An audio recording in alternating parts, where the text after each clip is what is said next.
Hello there! Welcome to another episode of Flash Zellow, fiction done fast, where I take a bunch of my writing buddies' crazy prompts and I turn them into one-page short stories for your entertainment. Guys, I'm tired. I don't know if it was... I'm tired. But not like the other day where I was tired because I ate too much turkey. Today I'm tired. I think I'm just under the weather. I'm hoping it's just me being under the weather. In 2020, who knows? But I will carry on nonetheless for today. Who knows? How's everybody doing though? Everyone doing all right? Everyone make it through the post from space. However, Nope, stop. Fucking YouTube autoplays. Bane of my fucking existence. Quiet, you. No. Okay.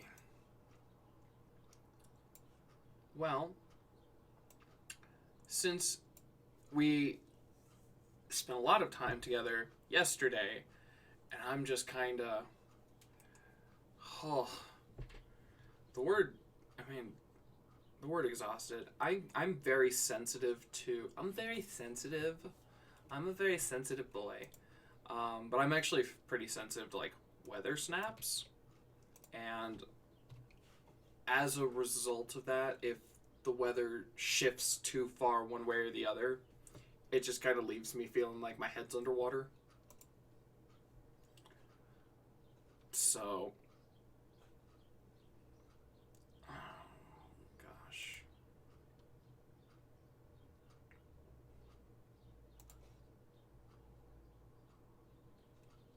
Don't mind me trying to fix something.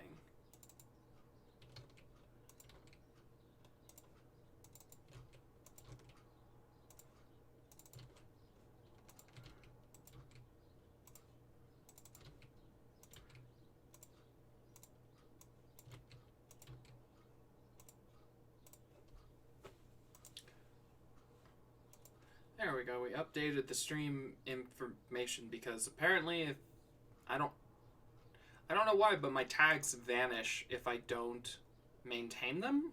I don't know how Twitch works, and I am far too fucking tired to care about that right now. Oh, okay. So what I was gonna say is, since we spent a lot of time together yesterday, I might just take it a little bit easy today and drink this tea that my lovely fiance made for me. You're welcome. You can really taste the hint of poison. Anyways, I'm just gonna read the prompts and we'll go from there. I'm also tired. Why are you tired?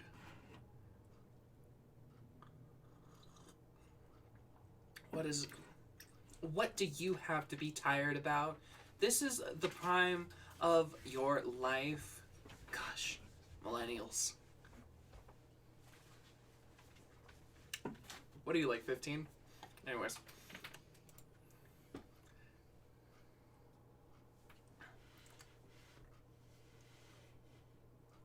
was teaching my intern about horseback riding and care.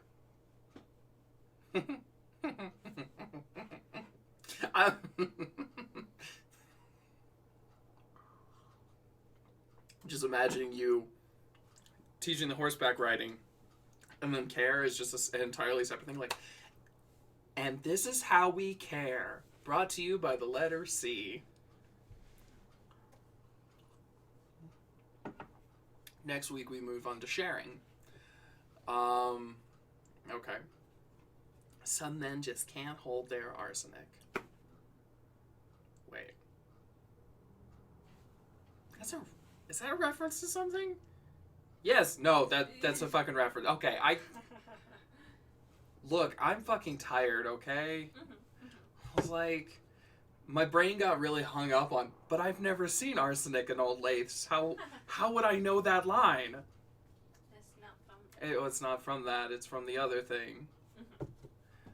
before I get yelled at, you should go look up. There's a pretty fun gender bent version of He Had It Comin', by some pretty big name theater stars. Like I think Aaron Tveit was in it. Yeah. I think. Was it Leslie Odom Jr. too? Probably. I don't remember. But alright, you got me yapping. This is what you wanted? Okay. I'm going to read through some of the prompts. Yeah, I'll try and remember to send that to you.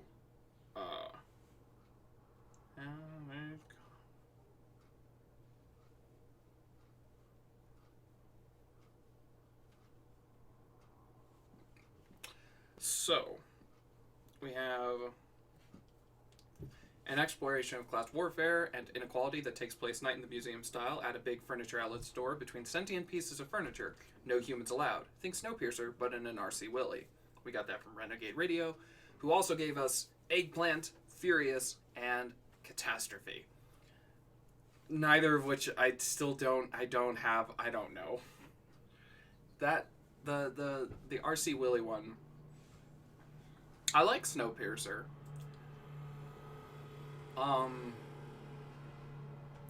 I feel like, to me, this particular prompt doesn't really come with a story. I think that's why it's kind of hard, because whatever the conflict is, like, do I just take, exploration of class warfare and inequality that takes place tonight in the museum style in a big furniture outlet store? Okay, so, night at the museum style, never saw it, but I'm assuming at night, when all the people are gone, everything comes to life, and one set of furniture oppresses the other set of furniture. There's a caste system or a hierarchy or something. So is this kind of a Black Lives Matter? Is this because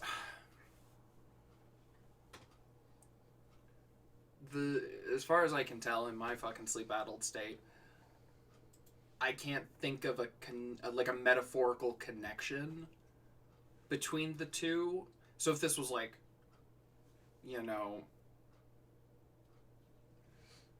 I'm trying to think of some other thing, Toy Story, I guess. There are different kinds of toys. So, maybe they're, and we see a bit of that, in the films. There's a level of rigidity, but I mean, and same goes with Animal Farm. Actually, that would be a perfect example. Animal Farm, where, it becomes a metaphor for, like, the working, the pigs become the aristocracy, the working class, Boxer the horse is the workhorse, on and on and on and on. Another good example would be the original Wizard of Oz, where, if I recall correctly, the Scarecrow actually represented the brainless farmers. The Tin Man represented, like, industry, and the Cowardly Lion represented the aristocracy. So there was actually a lot of meaning imbued in that. And then I look at this prompt and it's like, furniture. I'm like, okay. I don't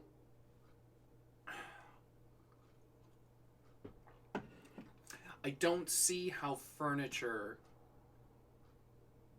makes for an interesting metaphor, I guess.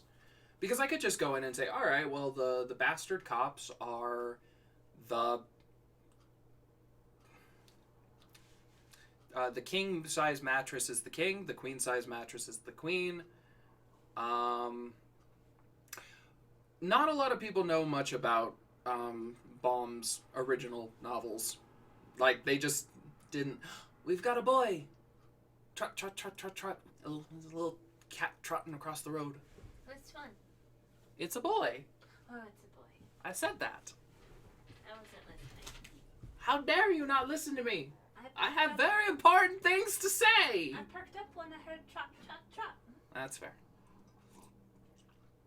But yeah, no, and if I recall correctly, in the original Wizard of Oz, the Wicked Witch actually enchants the Tin Man's axe so that he has to cut off all of his limbs, and that's why they're replaced by tin. Yeah, from what I understand, those books are dark, which is why I like No. Return to Oz is far more accurate depiction of the books. I think it's Frank L. Baum or L. Frank Baum. Frank L. Baum, I think. Yeah.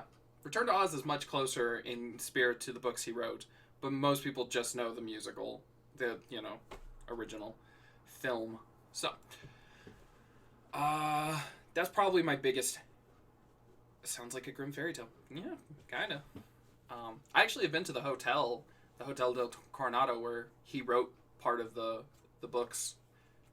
Actually, like, legend has it that the Emerald City is based on the Hotel del Coronado, and I got trashed on the beach with a bunch of Nevada lawyers when I was 19. And no, I'm not going to explain any more than that, but it was a good fucking day. So that's my biggest problem with the renegade, the exploration of class warfare. Is I haven't thought of a way to make it a metaphor for something that exists in the real world. That can play itself out over the course of a single page. Again, I could just pick random things and say the chairs are uprising against the beds, but there's not really any meaning or weight behind it, which is kind of why I think I've been resistant to try and tackle it, because it's like I could throw something together, but I'd rather it have. What if it was a Brave Little Toaster story? Yeah, it would help if I had ever seen Brave Little Toaster.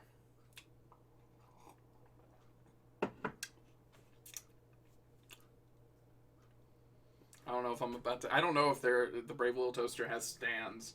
I don't know if I'm about to get yelled at or not. We got a bunch of surprising faces. Good start.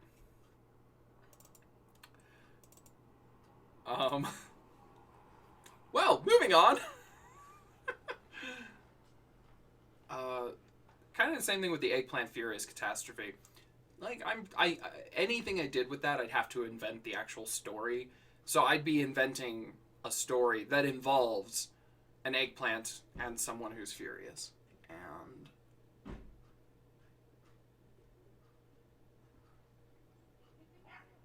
we've got folks across the road. Big family? I haven't seen a gathering like this since March. It's Kira and the neighbors. Oh, good. Can't wait for them to be sick in 2 weeks. Okay. So then we got also the tone prompt, and that one's just so experimental. I'm just going to keep moving on. President finds I was fired via Twitter. Oh, wait. I was intently snorting crack when I hit my head on the stool. Tim Curry's an AC machine that commits suicide. A family movie. Yeah, no, I know that scene, because literally it's the only thing people ever bring up about it. I mean, it's kind of, that's right back in the BoJack Horseman area, where it's like, dude, have you seen The Brave Little Toaster? And it's like, yeah, no, what's it about? Fucking air conditioner commits suicide. I was like, neat. It's like saying, hey, Land Before Time, it's about a kid whose parents die in front of him. I mean, you're not wrong, but like, there is the rest of the movie around that moment. Okay. After a world-shattering natural disaster suddenly occurred, a person traveling back in time to warn people of their imminent demise. They were surprisingly receptive to his warnings and managed to make many precautions that were able to save millions of lives. Then, inexplicably, nothing happened. A deep and meaningful conversation between two people, but every single thing they say is a painfully cliched movie line you never want to hear again, such as, they want a war? We'll give them a war. Or, straight to business. I like that. At dinner, you have to decide between the soup or the salad with lunch. And the fate of the world literally depends on your choice. Don't question it. A deeply disillusioned office drone prepares to shoot up his workplace, only to discover that all of his coworkers have had the exact same idea at the exact same time, including his boss. The butterfly effect. A dropped nickel leads to the arrest of a serial killer. Wait, they drove away and now a new group drove up. What's happening? A job interview for a medieval executioner. the Greek god of forgetfulness. It traumatized me as a child. For some reason, people liked it. I think it's about household items whose family moves and forgets them, so they travel to get back with their family, I think. Fair enough. I don't think any animated films traumatized me as a kid. I was too busy watching and being traumatized by, like, Event Horizon.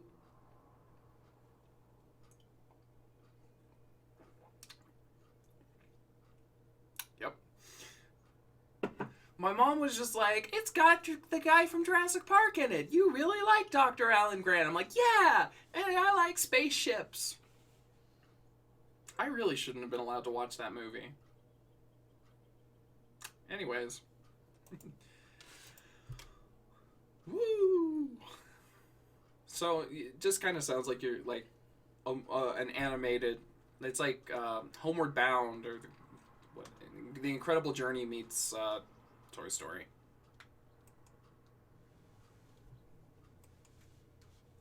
You should watch Homeward Bound. Okay. Cool. Fucking love that movie. Oh.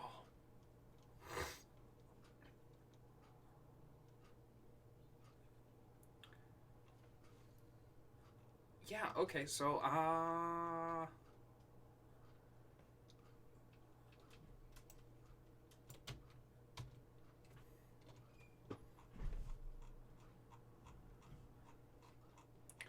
So I think we're going to do this one where your soup, your choice of soup or salad is going to determine the fate of the world.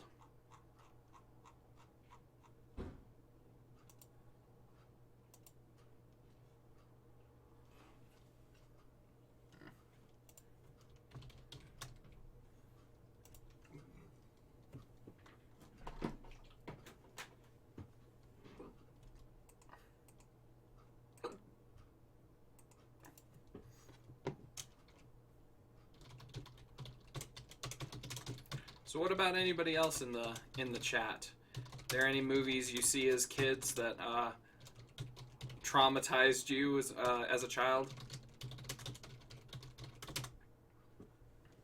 Yeah, Scarlet Fury put hers up. Brave Little Toaster. I'm trying to think if there's anything else that, like, fucked me up as a kid. I mean, other than my parents.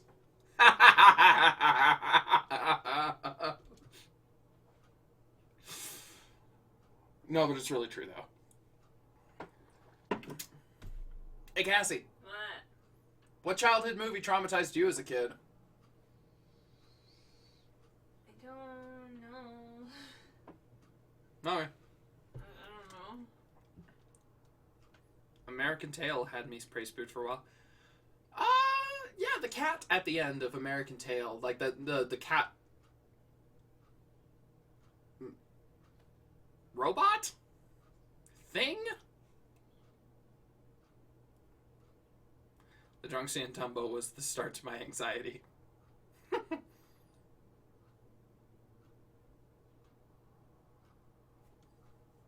The SEC Sequi? Is that a typo, or the secret weapon? Oh, okay. Yeah, I barely remember American Tail. In all fairness, I barely remember any of these movies, except for Brave Little Toaster, which I've never seen. I think I rewatched part of the Pink Elephants, drunk Pink Elephant scene from Dumbo. And it just made me go, huh, this is a lot like the Heffalump and Woozle scene in Winnie the Pooh. And I watched them and I was like, yeah, no, this is pretty fucked. But it didn't, like, have any... I don't remember ever having any negative associations between that, like, Winnie the Pooh and the Heffalump and Woozle song. I know I showed it to Cassie. Mm-hmm. And it was pretty weird. Not as upsetting as the drunk elephant scene, I guess. Mm-hmm. Just looked up the secret weapon. I remember it being kind of mechanical and demonic, right?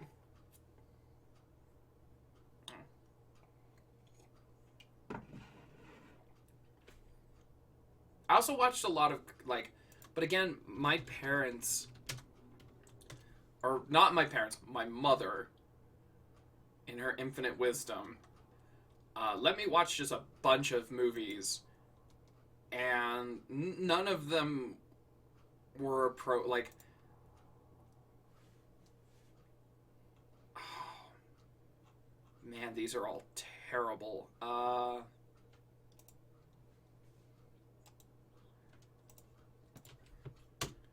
Like, she gave me this movie, if you can, I don't know if you can see it, but Carnosaur 2, Extinction is a thing of the past. It's, and she was like, you like Jurassic Park. There was a lot of, like, you liked X, so you'll like this, when the two things are not the same at all. This was a hard R, B horror movie with terrible actors, and all the dinosaurs are just dudes in suits, or straight up just hand puppets. And it's bloody and violent and gory, and yeah. So, like, I had a very weird relationship with, you know, the things that did and did not scare me. I mean, I think the same thing happened with, I remember my mom let me watch Predator because it had Arnold Schwarzenegger in it, and I liked him from Jingle All the Way, which is the same reason she let me watch Terminator. And I know that this had to have happened before I was 11 years old, because when I went to visit her, and she let me watch Predator 2, and I was like, when does Arnold show up? And she was like, I'm pretty sure he's in it. Spoiler alert, Arnold Schwarzenegger is not in Predator 2, and I was very upset because who the fuck is... I didn't know who Donald Glover was. Danny Glover. Donald Glover was later. So yeah, that had to have been before I was 11 years old. None of these movies are appropriate for a kid that age. So, like, somewhere between Carnosaur, Terminator, Event Horizon. You know, those animated movies just didn't have the same kick.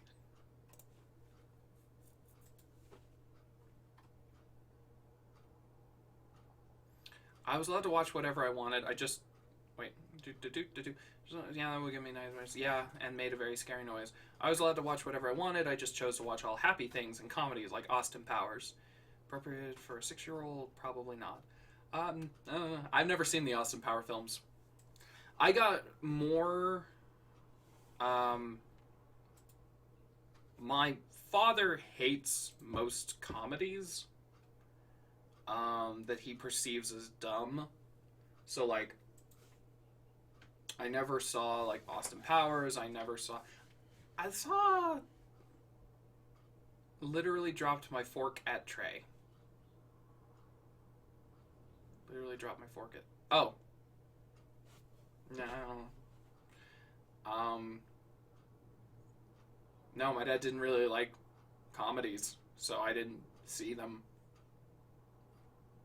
I'm sure there are others, but, like, I didn't really see most stuff that was coming out in the 90s, I guess. I mean, especially, like, just to give you kind of an idea, I never watched, like, he wouldn't let me watch Simpsons, Family Guy, King of the Hill, South Park, Futurama, any of those. I'm sure there are others that I'm not even thinking of. So, like, I think probably the only comedies that I saw that were, like, at all contemporary were Kevin Smith movies and Dude, Where's My Car?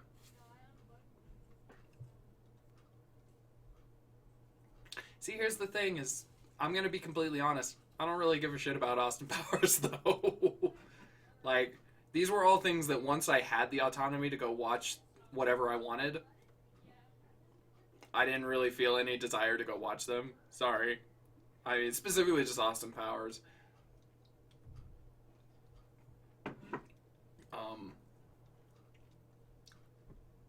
Yeah. Okay.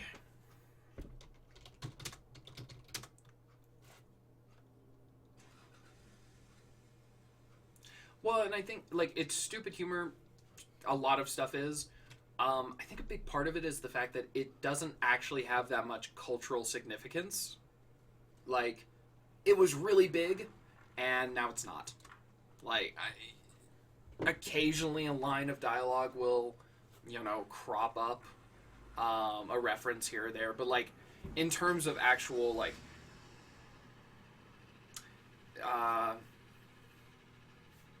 influence exerted on the industry, I guess. So, like, and admittedly, comedies don't tend to carry a lot of that. They don't tend to have significance for that long. I mean, I just saw a Twitter thread within the last week that was like, hey, so, do you ever think about Tropic Thunder anymore? And I was like, shit. Like, there's a... that was a moment where I was like, oh yeah, that existed. Wow.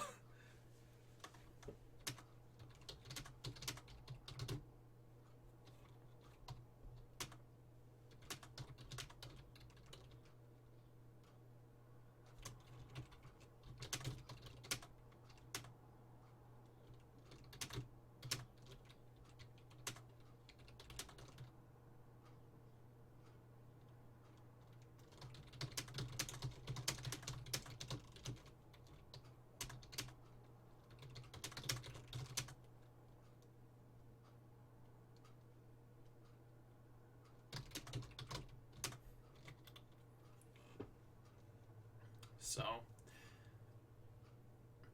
no, I think I watched a video. I don't know if you would like it. It's a indie filmmaker in New York who does video essays about movies and pop culture and stuff. But he did one about how Austin Powers inadvertently, secretly predicted the world of the modern world. 20 years later. I don't actually know if I finished watching it. I think I did. It was a good video, but it was literally the most I had seen of the Austin Power film. No, I saw the beginning of the second one. I don't know if I saw the whole thing. It's the one where his girlfriend turns out to be a robot and like shoots out of her boobs. Yeah. Definitely saw that. Anyways.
how's everybody doing when we're back? I always feel like a radio announcer. I always feel like I've got to do like a soothing voice to kind of like get everybody back into it instead of being like, "Ah, welcome back to the fucking stream, you bastards!" Anyways. Ah! Oh, I rolled over my map. I have too many papers. Oh no.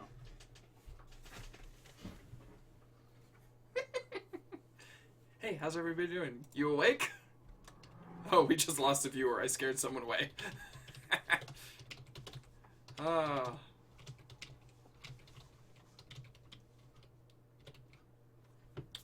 Okay. Kevin hadn't been this hungry in as long as he could remember. No exaggerating. Total truth. He was quite literally starving. Okay, maybe slight hyperbole. But the honest fact of the matter was that he looked forward to this meal more than he looked forward to sex. He wiggled in his booth as the waitress came to take his order. If anything, she looked as excited as he did. Odd, that. "What can I get started for you today, darling?" she asked with a wink and a smile. "Well, I'm pretty plain. Just hamburger, no cheese, with a side of fries. Drink? Root beer. And," she asked, "super salad." Neither. She dropped her pen. Literally dropped it. He stooped. He stopped. He stooped to pick it up, but she refused to take it, recoiling from him as if she'd seen him do something unconscionable. "You have to." Kevin shrugged. "All right, well, I guess I'll have..." "No!" she yelled, startling him so bad he trailed off. "No guessing. Not for something as important as this." "As super salad?" "As the fate of the world," she intoned, her eyes wide and unblinking. "Oh," he said. "The fate of the world depends on me choosing super salad." She closed the gap between them and grabbed him by the jaw, jerking him closer. He could smell her minty breath. "Do not question it, Kevin." "Okay."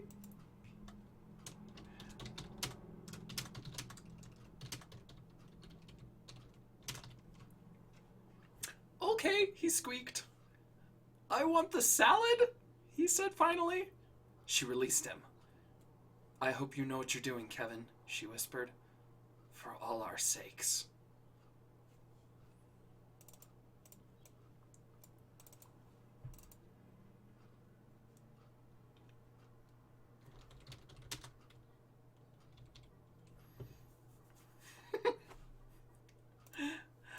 This is actually one that I wish I had more time to just kind of luxuriate. I would love to do... I want to do this as a 10-minute play. Oh, I want to do this for the Diner Project. Only one of you is going to know what that is.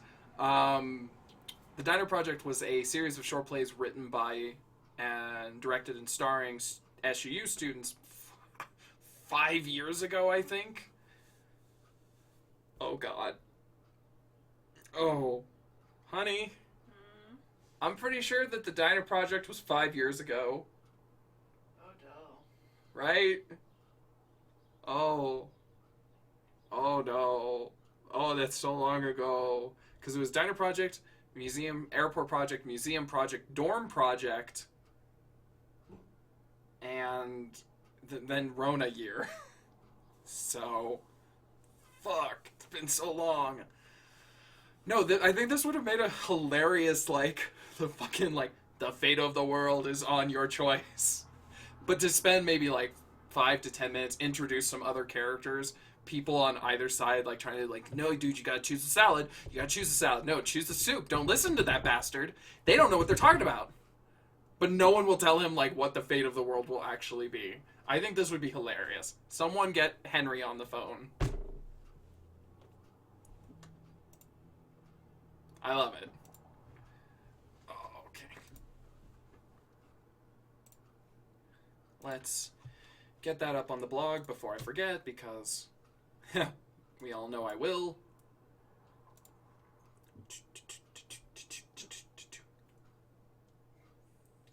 So here's a question while I'm getting that loaded up. We talked earlier about, like, what movies traumatized you as a kid. What are some movies that, like, I don't know. What are those movies that, you know, kid movies or childhood movies, childhood favorites that you're like, No, I still go back to that on like a rainy day.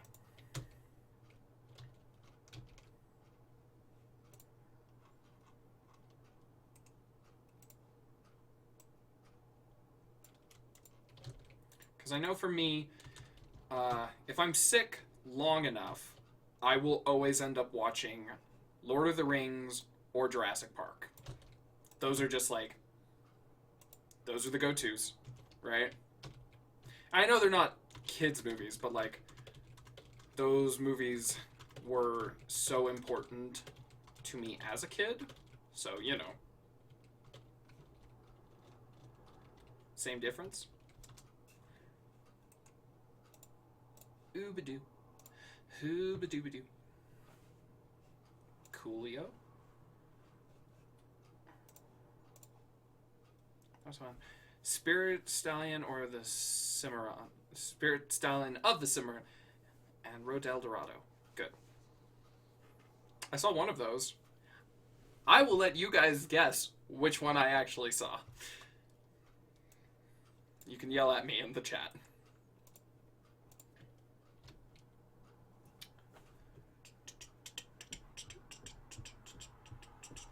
Fellowship of the Ring, but changed with childhood.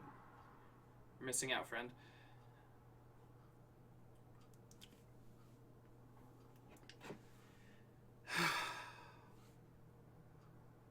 Yeah.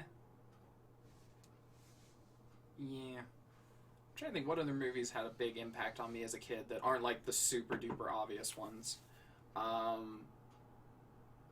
Tremors.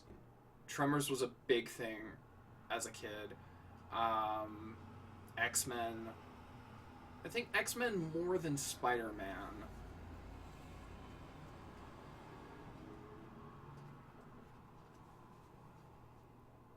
I really enjoyed the 1998 Matthew Broderick Godzilla.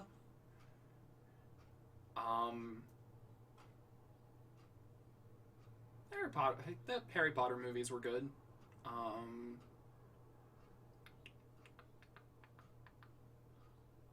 Excuse me, Matt Damon is a horse with eyebrows.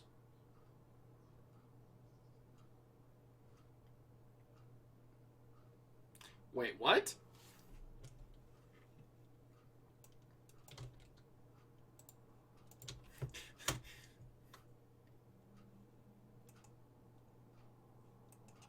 Ah. How about that? Ah. Uh-huh. Matt Damon. Wild. No, actually, you might notice here, actually, anything I list is almost exclusively not animated. I knew you were going to... I have no choice in the matter, Scarlet Fury. There are some things that I am just bound to do by destiny. No, actually, like, if you guys go down the list of Disney movies, you will probably be very upset by the end of, like, Disney animated films, you'll probably be fairly upset by the end of it, by how many I'm like, no, I never saw that. Like, so my parents let me watch anything. I just never ended up seeing most of the movies geared towards my age group. Who did we do that? Cassie. What? Was with your old roommate Abby, right? We went up and down the Disney wall, Disney movies, and I was like, nope, hadn't seen that, haven't seen that, haven't seen that. Yes. Not Abby, Alicia. I was like, Alicia Thabby. yeah. Abby. I was like, this memory is familiar, but the name is not. I haven't seen her in 6 years. Mm-hmm. Like, what are the ones that I always get yelled at for? Tarzan is usually the top of that list. Mm-hmm. Aristocats?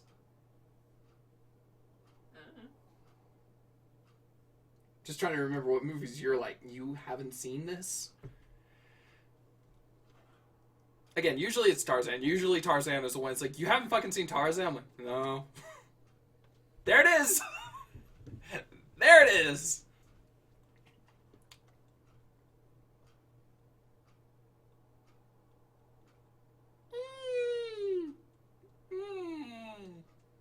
I don't know if I believe you there. I don't think I believe you that Tarzan is the best one. I'm not... That's not saying it's bad, it's just... There's some really good ones in there. That's a high bar to clear.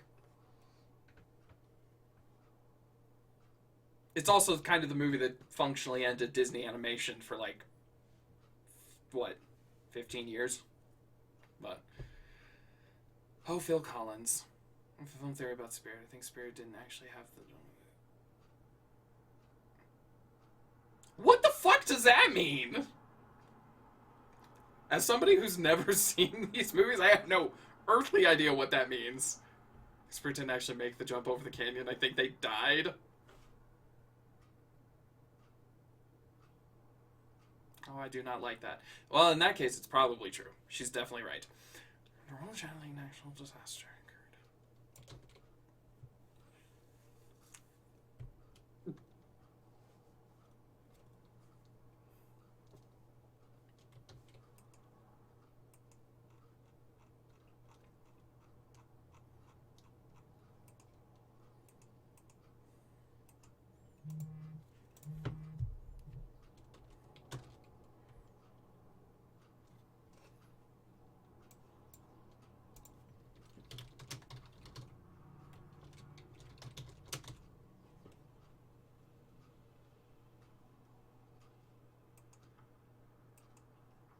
Oh yeah, I never saw Mulan. That's the other one I always get yelled at for.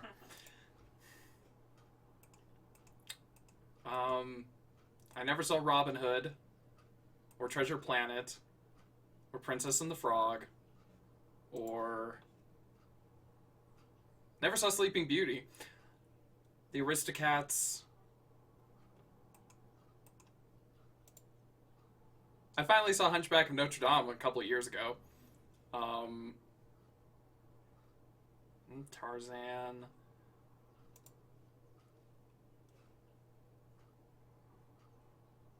Yeah, it looks like those are the big ones.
Is this how I sound when, like, talking about Dark Souls lore and stuff? This is how crazy I come across when I'm talking about, like, Lord Dran and the undead curse and all that shit, right? Probably. Okay. I'm making some excellent points. No, don't give her that kind of credit. It'll go straight to her head, and I'll never hear the end of it. After a world-shattering natural disaster suddenly occurred, a person traveled back in time to warn people of their imminent demise. They were surprisingly receptive to his warnings and managed to make precautions that were sure to save millions of lives. Then, inexplicably, nothing happened.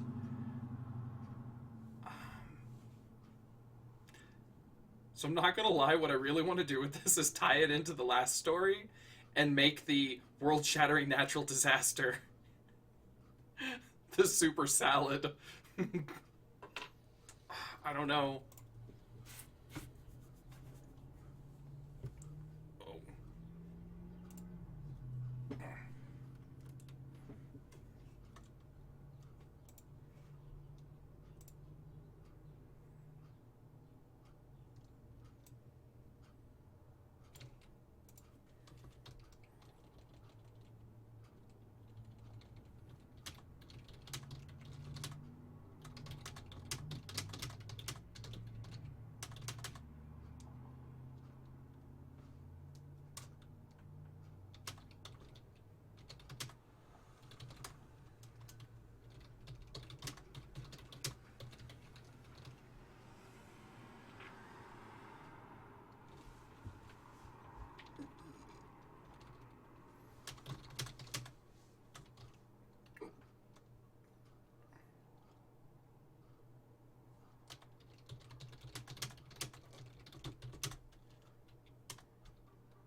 So I wanted to do the natural disaster one, and I just went down a weird little rabbit hole, trying to find the. It turns out there is not a male equivalent to the name Cassandra. At least nothing that's like in use in contemporary culture. So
Oh, it's a pretty lady.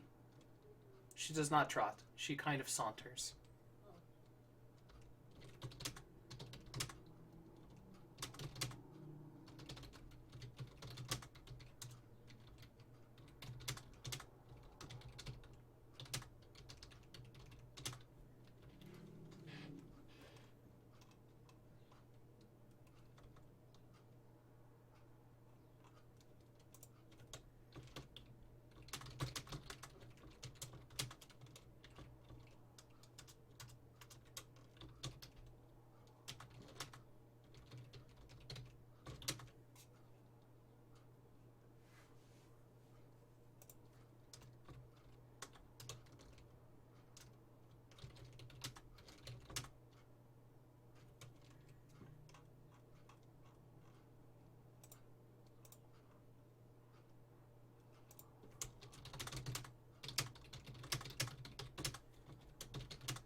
Alrighty then, welcome back once again, doing my little radio announcer voice, welcoming you back into the space. So, I liked how this one ended. Let's see if you like it as well. I'm just gonna dive into this. Casey Owens was a time traveler.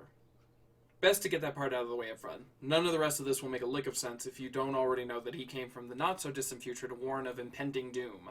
He was armed to the teeth with irrevocable proof that world-shattering calamity was on humanity's doorstep. They had to listen to him. They just had to listen to him. Boy, was he surprised when they did. All of his evidence, geological findings, future tech, holograms, and newspaper dated November 28th, 2024, a waste. He rolled up, presented his case, and the only question they asked was, is 2020 over? Well, by definition, I'm from 2024. Then yes, 2020 ends. Great. We'll do anything you want.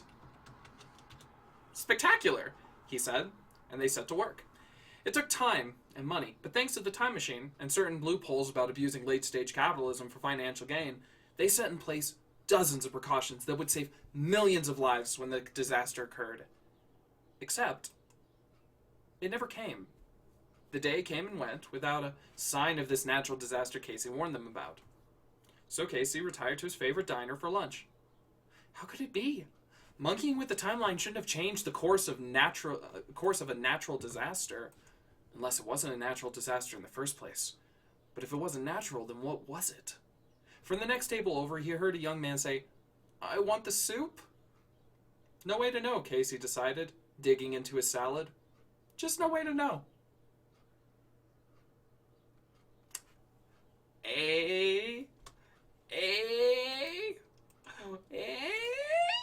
What'd you think? Did you like it? Bum, bum, bum, bum. Brilliant, you say. Don't give me that much credit. It'll go straight to my head. Do-do-do-do. Do-do-do. Bum, bum, bum, bum. Bum, bum, bum, bum, bum. Bum, bum, bum, bum, bum. Bum, bum, bum, bum, bum, bum, bum, bum, bum, bum, bum, bum.